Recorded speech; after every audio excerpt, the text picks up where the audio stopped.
What's happening, man? This is Aaron Spears, drummer, musician, friend. I've been fortunate to play with many different people, from Usher to Lady Gaga to Ariana Grande.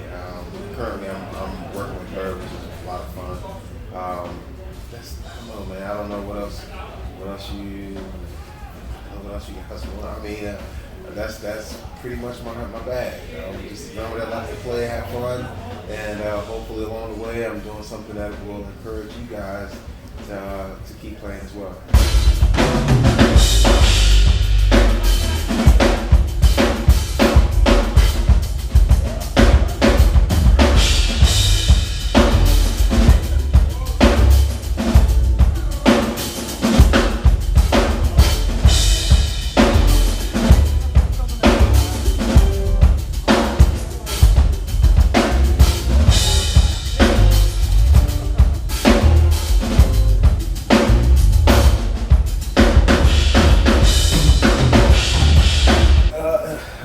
Initially, before I came here, I think the first things that, or images that were in my mind as far as pertaining to Brazil, the first thing is probably how beautiful the women are, how amazing the music scene is as far as like the feel with the different Brazilian rhythms and kind of how dope the musicians are here.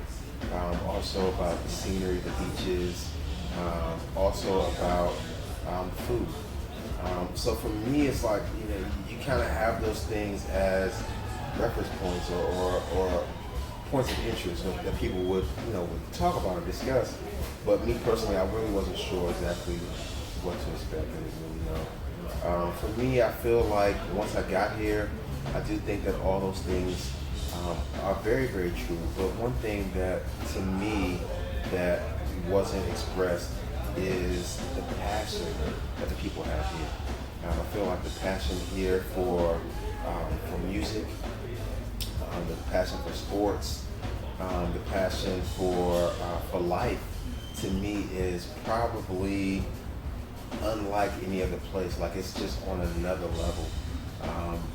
I've been very fortunate to travel the world, to be able to see so many countries, man, and Brazil is one of my absolute favorites. Not because I'm here today, but it's one of my favorites because of the people. The experience that I've been able to share with the people, to me, has just been insane. The love is it's incredible. It's overwhelming. Just kind of even walking out today to walk into here from from like the main stage area. Just the people just waiting outside patiently, just to say what's up, or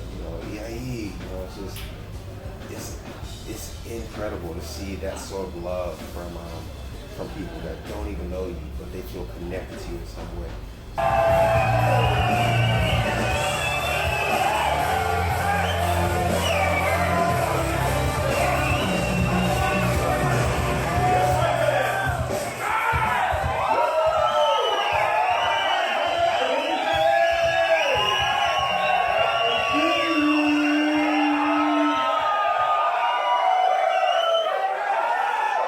For me, if I'm being honest, I feel like gospel chops is really not even a thing in my opinion. And like I said, in my opinion, and I'm just one person, but I really feel like gospel chops is not necessarily a way to play drums. I don't see it as that. To me, gospel chops is really more so.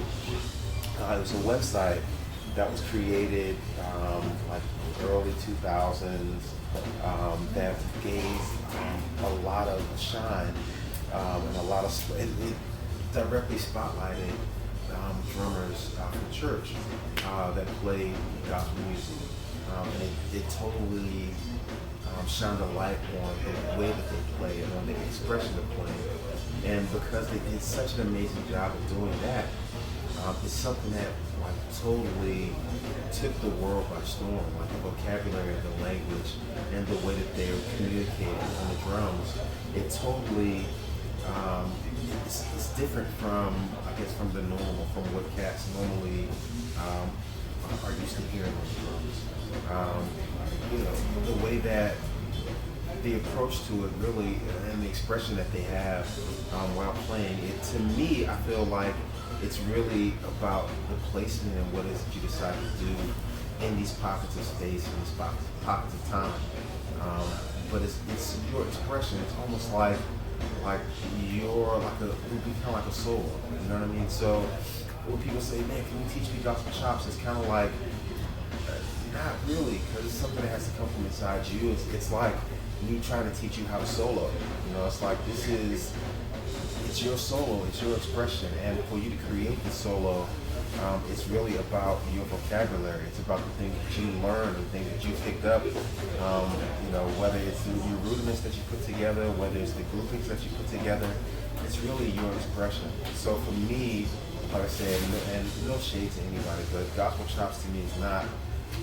It's not a way of playing. It's more so about the website that, like I said, did such an amazing job at highlighting a culture that, to me, had been kind of in the shadows for so long. It's just crazy how immediately, if you hear anyone play something outside of 2 and 4, it's called gospel chops. And I don't necessarily agree with that, but I guess because there's no other way to kind of coin the phrase or coin exactly what it is, then that's just what it is. But I feel like it's really just about expression. It's really about your inner vocabulary and what it is you decide to share with everybody.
These sort of situations, you know, it's so much more, I think, than just your playing.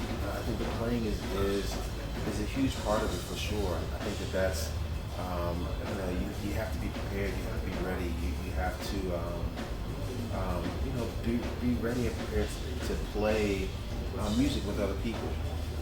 And in those instances, it's not so much about just you and what it is that you're able to do and your ability to be able to shine and to be able to, you know, blaze at a moment's notice. It's not so much that. It's more so about understanding the balance between turning it on and turning it off. Like there's moments where you have to play literally just straight. You have to be prepared to do that for the sake of the music. You have to serve the music and be ready to serve the other musicians. A lot of times, the kids that are growing up now today, their focus is not so much on playing music.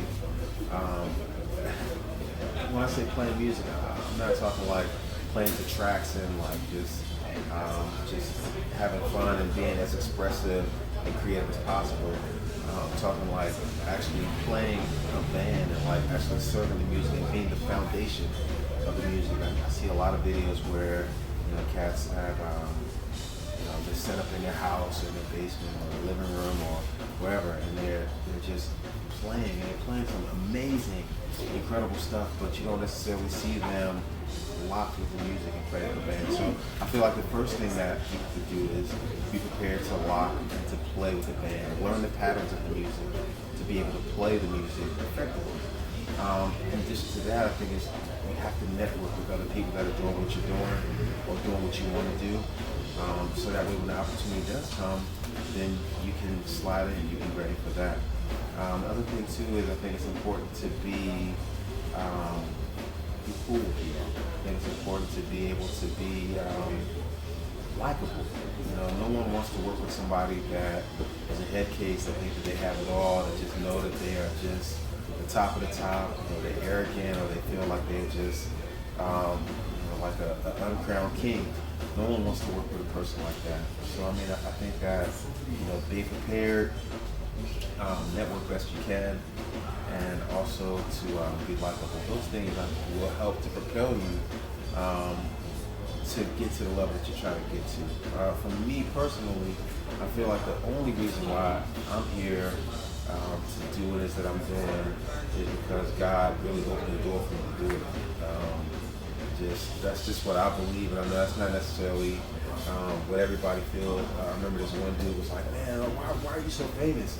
And I told him, I was like, "Man, I just feel like God put me here." And he's like, "But you still practice though, right?" Like, it's not so much about that. It's really like, I just believe that when God is, He's in charge of your life, and I feel like He opens up the doors for things to happen. And that's the reason why I'm here. That's the reason why I'm doing this interview with you here right now today. But I feel like those things have to kind of be in order for you to take things to the next level.